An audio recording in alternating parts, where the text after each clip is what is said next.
here in Philadelphia. The lady who rented us a very nice place, she asked us to take out the garbage. We did not do it. We wanted to do it, but just things didn't work out because we saw Radiohead last night. It was a great show, but we're moving kind of slow today. I am Fifi Potterson. This is Nick. That's Nick. And so we just wanted to, sum up this tour. It was the last show of the tour. Philadelphia crowd really, they really brought it. Yeah, I really appreciated their enthusiasm. They came out and they just wanted to party. They were just drinking and smoking it up. It was great. Before the concert, I was, I got my usual, pre-Radiohead jitters. I wonder what's going to happen. That's always, it's the same thing basically always happens. But, I'm not sure what's going to occur. Yeah, I was in the car, like in the Uber ride. I didn't know what to say to this guy. He was the most talkative Uber driver I've ever seen and the worst storyteller. But he was nice. He was a nice guy. I was too nervous. I was too nervous about what we were going to see. I didn't know what to say to him. I was getting lost with his stories anyway. Yeah, it was all on me to, generate the humanity in that car. It was all on me, but I did it. And it was your Uber. Yeah, you discussed it was your Uber. It was your pickup. You talked to the man on the phone first. Yeah. So you came in and you said hi and kept going. I didn't necessarily see an opening. I really feel like you were just out of this is a distinction I think you're just making, just to rationalize. But moving on from Alan, shout out to Alan, the driver. But so pre-show anxiety level, it was last show of the tour. I really wanted them to bring it. And the longer line than I saw before the show in New York. So I guess, people in Philadelphia, it's probably not as many things to do. So they're coming early. So I respect that. And also I think they let people in later. Yeah, I also think that, the security was just, they're not quite as on point as MSG. Yeah, they let you wait online inside the building in MSG. Here it was just like, no, we're not letting anybody walk in this building until we have chilled properly. Yeah. And before the show, there was a guy that had a he just had a T-shirt that said, "I hope they play Creep." I did not like that T-shirt. No, that T-shirt was terrible. It yucked me out. It gave me a bad feeling, like that guy was here in the building with us, experiencing what we were experiencing. Yeah, it's uncalled for. Uncalled for shirt. Yeah, luckily we didn't see him again, but we saw a lot of people wearing Radiohead T-shirts. And I just want to say, for our three listeners, I am violently opposed to people wearing the T-shirt of the band you're going to see. It's redundant. You're going to see the band. Obviously, you think something about them. And you should have a shirt referencing a cool, some other cool act as opposed to, it's not a sporting event. Right. We're not all wearing the same gear to, root on the same team. It's just not right. It's just not right. Yeah, and on top of that, it's like you said, it goes without saying. Obviously, you love this band if you're going out to see them and pay all this money and wait online. Your enthusiasm is appreciated, but keep it down. Yeah, well, the enthusiasm should be reserved for cheering and yelling. Yeah. And these guys might be the holding the camera phones up to record types. Yeah. Who are very annoying, even though the next day I'm always watching their videos. But you should really, if you're going to record, you should just be in the seats. And that way you're on an incline and there's really there's really nobody behind you. I would, because during most of the last encore, I had some guy, with his camera phone up above me, and it's super annoying. And it's not right. Ideally, they would take everybody's phone, but they haven't opted to go in that direction. Yeah.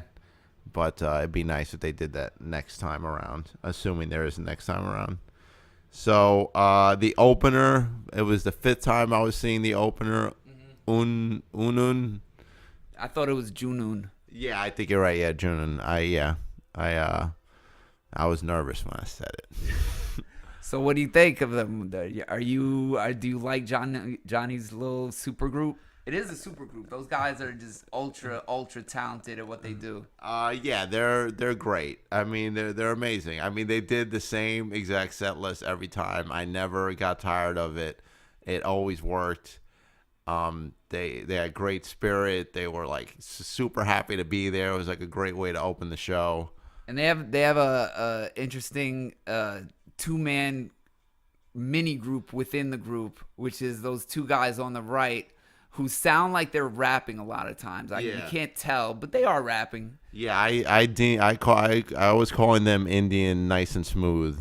That was how I was referencing them. And yeah, they did like their hand gestures and stuff. It was very MC like. I think in India they're just considered like MCs. Yeah, no, they're definitely MCs. I mean, go worldwide, they are MCs. There's no other way of putting it. Like, they have the motions, everything is there. And, like, that horn player, his moves are just out of this world. He reminds me almost of, like a different version of, what's our guy from Brian Jonestown? Joel.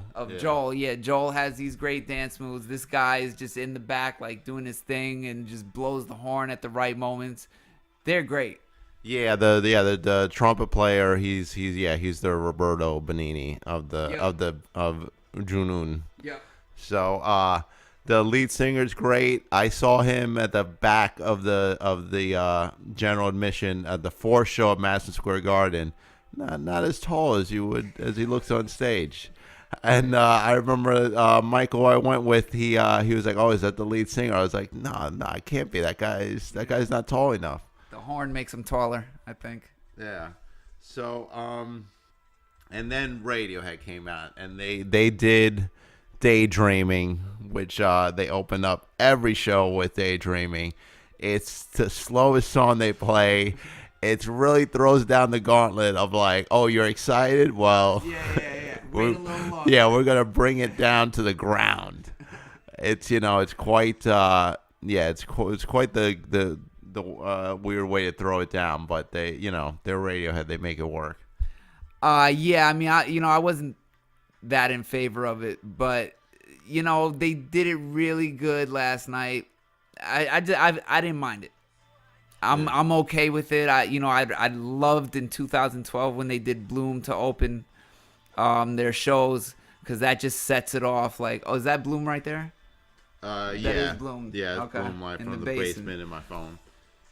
So yeah, no, Bloom is awesome, but you know what? Daydreaming, it just, I don't know. It sets it up where you can only get more hyper, which is fine. I like that. That's not going to throw off the rhythm in the middle when it's getting hot. Yeah. I mean, I think it's a weird song because it also forces the crowd to sort of define their enthusiasm level early on. Yeah. It's like, are you going to bring it for this incredibly slow song? If you could bring it for this, it'll make it easier to bring it for the faster songs. And then that went into Desert Island Disc, which live is like 100 times better than the album version. The album version is bleh, and yeah, live they just really bring it. It's like very hypnotic, and the chorus at the end is pretty amazing. Yeah, it's almost like it reminds me of Kid A, Amnesiac level, like just that wavy kind of bounce that a lot of those songs had back then. I grew to like it. I'm not the biggest fan of starting with two slow songs, but you know what? Track 3, Full Stop, they just bring it, like all the ruckus, all the energy. So it's like two songs that are slow into a really fast, just a party starter, I guess. Yeah, Full Stop definitely sets it off. It was like it wasn't as I mean, I've heard denser, sort of more rhythmic, like harder hitting full stops, but it might have been the most interesting full stop I've seen out of all the shows. It was like, Why was it different? it was just sort of, it was almost going off the rails at a certain point, but they found a way to sort of like pull it back, and it was just like, it was just a very like trippy, just like it's sort of like it sort of like hit more angles and sort of like took a few weirder turns than and then had on other nights, and yeah, really good version of Full Stop. And then after that we had 15 step. 15 step, always a good party starter. Full stop into 15 step. That was just perfect. Keep the rhythm going. Like 15 step, they brought the maracas. Like like they were just hitting those fast rhythms. To me, after Full Stop, you have a big decision to make. Do you want to keep the energy going, or do you want to bring it down? Like 15 step is the perfect, like, just keep it kind of on an even, like, don't go too low, but don't go too high after Full Stop. I thought it was perfect. And then also, I think 15 Steps is a song that I think the crowd defines that song a lot, and the crowd has to sort of be into it. It's sort of like not leave them hanging. I think the crowd was pretty good that way. Yeah, there was a lot of crowd participation, potential, and the crowd met that potential last night. Yeah. And then within a couple of songs, they went to videotape, which was probably the low point of the show for me, because they don't play it the right way. They should play it the way they did in 2006, but for some odd reason, they just refused to play it that way. But then, so they dug themselves a hole with videotape, and then they found the perfect song Brought it out from the grave to dig themselves out of that hole, which is Dex Dark. Johnny had just a bananas guitar solo on that. Yeah, Dex Dark. That was amazing. I'm a big fan of Dex Dark too. That's my favorite song off the Moonshaped Pool album. And I didn't get to see that live at the last concert I went to, so this is just, it was done perfectly, and it just sounded so eerie. And I don't know, it has like enough space in that song to like just allow for them to kind of just play around with their instruments a little bit. I thought it was great. And it just kept on going after that. They went Let Down, which was awesome after Dex Dark. Everything in its right place. The rhythm was just perfect. Yeah, I like it. It's a different everything in its right place than they usually do. Everything in its right place used to be like sort of like they would usually end like the opening, like the main set with it, because they would sort of let like Johnny and Ed would just sort of like, you know, just they would walk off like all the layers of sound through their whatever machine. Yeah. And but this is a very tight, very like, you know, very specifically bouncy, everything in its right place. It's pretty cool. And yeah. Wait, hold on. Before we go any further, can we address our standing situation? Oh, okay. You wanna? Well, I had a guy that we like, you know, that we were talking to. And then I don't know, he just kept like coming, like he kept coming back, and then I had to like move back, and then there was the question of like, well, how much space do I have behind me? Yeah. And so yeah, it was a little rough through large segments. Yeah, I mean the crowd was great. It was just kind of surrounding in our general area. He had his problems on one side, and I had like this young couple. And they were just like, I don't know, they were dancing at the wrong speeds. And then they were like trying to jump in front of me. So, you know, you have to, even though you just want to like chill and enjoy the show, it always ends up happening where someone around you is just like, they don't get it. And we were kind of being bombarded from both sides. But, you know, we worked through it. We figured it out. Yeah, I think that's part of the appeal of general admission, of like things may go bad and you have to figure out a way to like rise above it and not let it ruin you. And because then also there were moments where I did have the right amount of space from him, and those moments were like, great, this is like, oh, this is awesome. He's like another 4 inches away from me. Right. That makes all the difference. Yeah. Now I can just be me and not worry about anything else going on. And I mean, obviously your vision, that plays a role.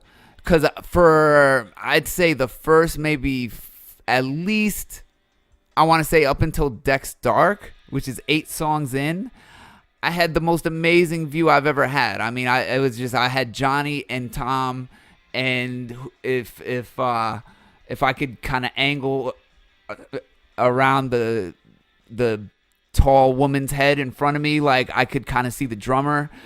It was really cool. And then at some point, someone moved, and that, like, everything kind of toppled, and I ended up having some taller guy right in front of my face, and I couldn't move him. I couldn't, like, go to the side. It was just so packed that, like, all of a sudden, it went from, like, being the most amazing thing I've ever seen to, like, this is like the same old thing I've seen a million times. It's back in somebody's head. But it didn't last, and I made the best. It was good. It was. I ended up working the corners, and you adapt. Yeah, I had actually I didn't think of that. Yeah, I had pretty good sight lines the whole show. That was never really a problem. So I remember there was one MSG show where I did have a tall guy in front of me. So it was basically like I would just have to choose like what side of the stage I was looking at. I could never really get most of the show. I couldn't get like the whole stage just looking at it. And we went from like one side to the other. Like we were on Johnny's side, and then by the end of the show we were sort of like on the other side of the mic, and we were like more on Ed's side. Oh, okay. Yeah. We kind of moved like that. But I felt like you had a decent thing because you were kind of like behind me at an angle, and you're taller than me, so like that always helps. Like because you're gonna definitely see over me. Yeah. It's just, is there someone really tall in front of me? Yeah. But for the most part, if you kind of sit, I think that's how it always ends up when we go to concerts. I mean, like we don't even talk about it, but you end up slightly like angled behind me. You know. Okay. A lot of times it ends up like that, I think. Well, because also like what I had with this guy of like if somebody's like dancing in front of you, like you end up like trying to get back because you don't want to, you don't want to hit with the butt, like, and then it's an issue of like the person. The actual butt. Yeah, and then the person will be like, well, did he like bump into my butt on purpose? Like you don't want these like weird issues during the concert. So, but we managed through. What do you think was the best song of the night?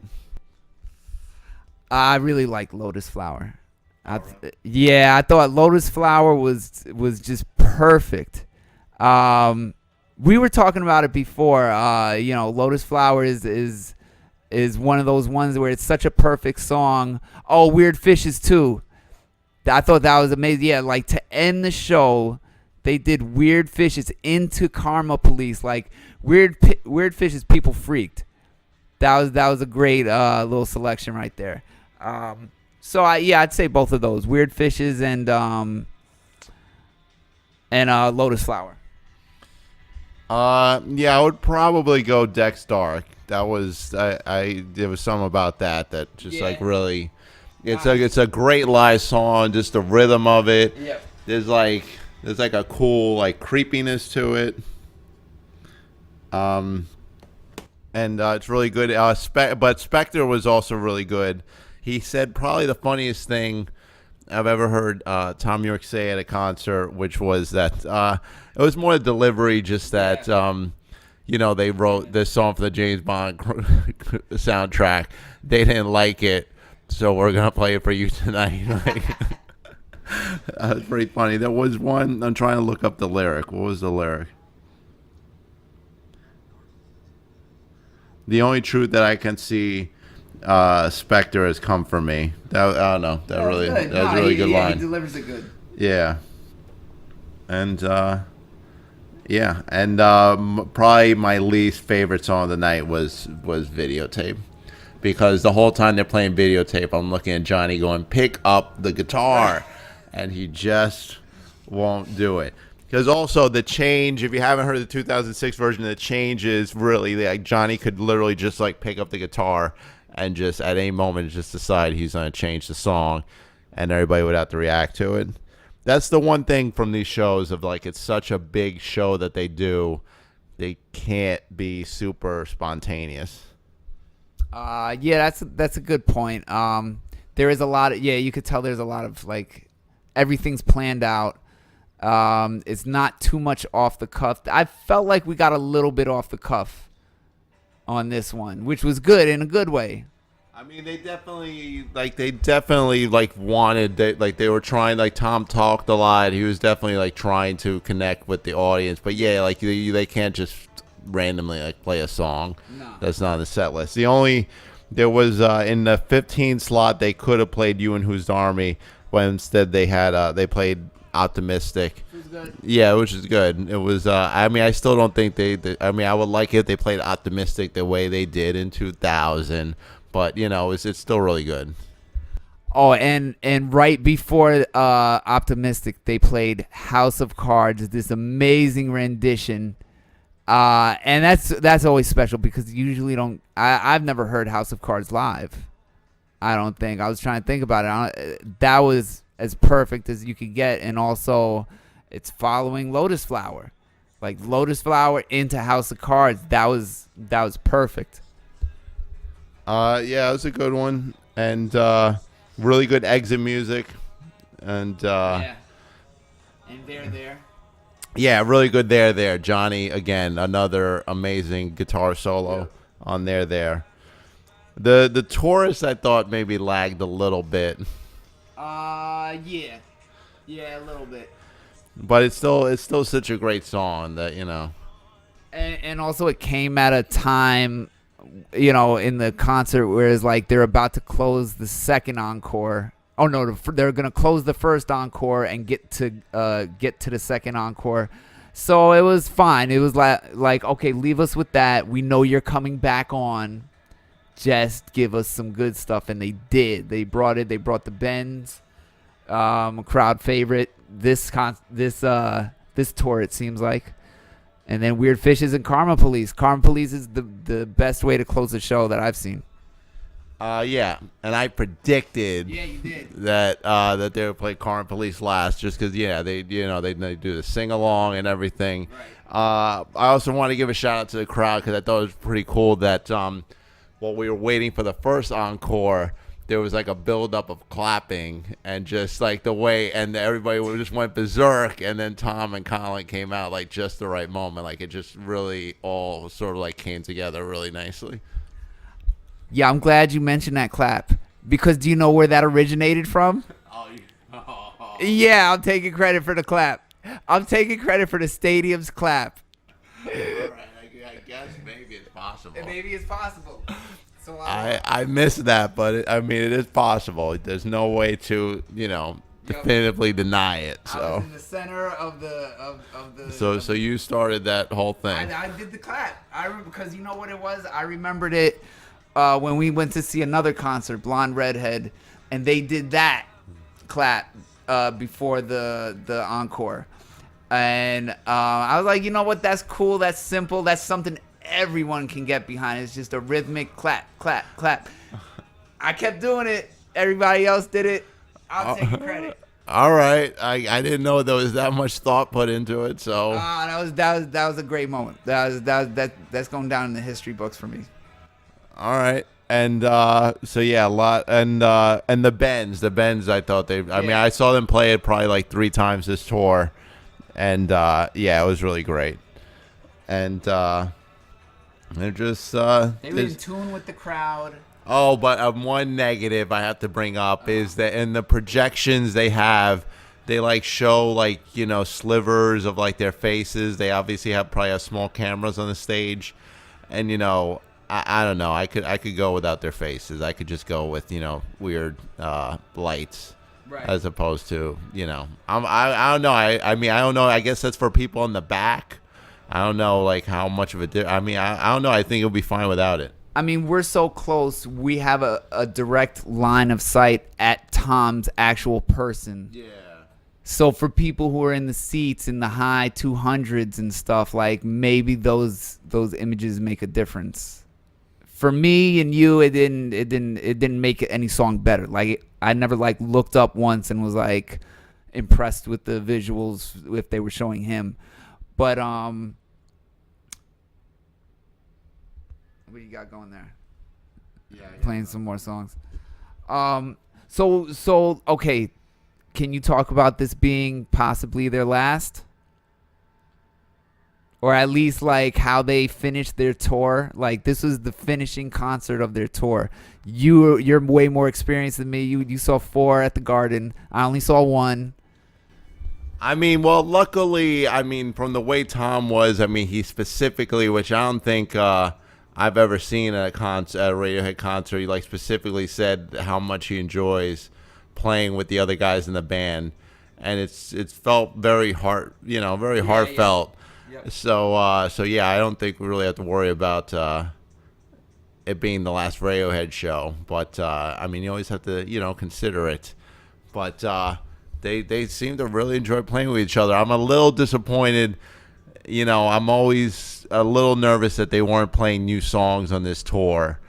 I think this tour was sort of a makeup for the 2016 tour, which I don't think really went well, especially like with ticketing and things of that nature. So I think this was kind of a makeup.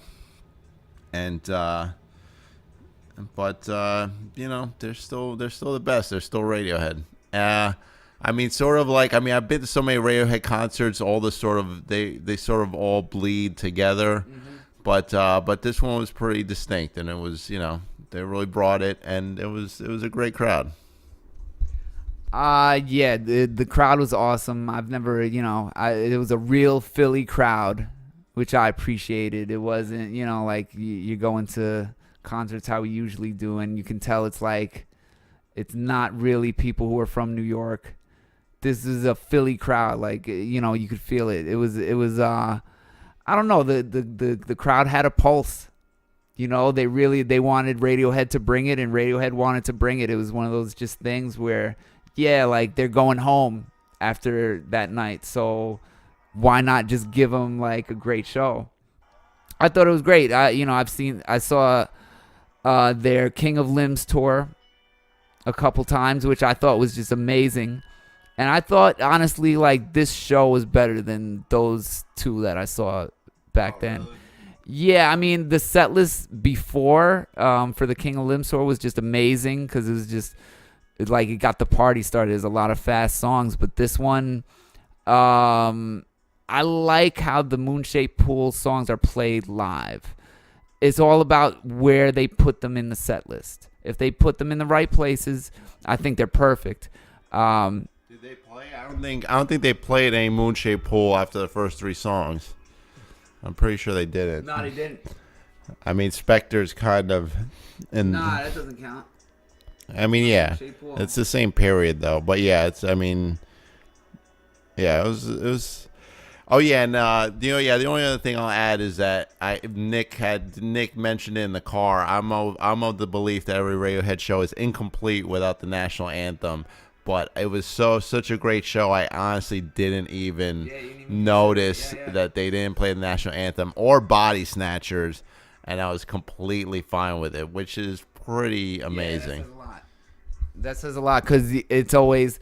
Okay, before every concert, what's the question? Like, what's a song you want to hear? Yeah. Always, like, you got me into the national anthem as hard as you love it. Like, I think they do national anthem the right way when it's, like, built up. Like, if you build up to national anthem the right way and it comes in around, like, 10, 11, 12 or a little bit later, it just sends the crowd into a frenzy. And the fact that, listen, I was happy they had Weird Fishes. That was just an amazing way to finish the show. But, national anthem is, they didn't need it, apparently. The fact that they didn't need it was pretty incredible. And, they're still Radiohead. They still know how to do it. Yeah. I've been to I mean, my number of Radiohead shows is so high that I was, especially in New York, I was like embarrassed to say the number just because it sounded like a dick thing. Because everybody else would be like, "This is my 3rd show," and I would be like, and then I just didn't want to come over the top with like from the top belt with like, "Yeah, it's 28, motherfucker." But it seemed like a dick move. But But yeah, they're still doing it. I've been watching them since 2000. They still got it. So yeah, you got anything else?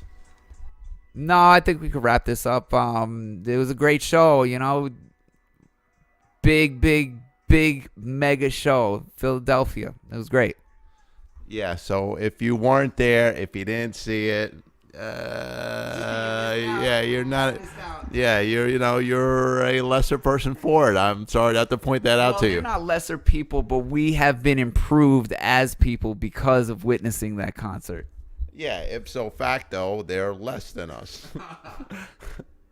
All right, that's enough judgment for one day, and we're out.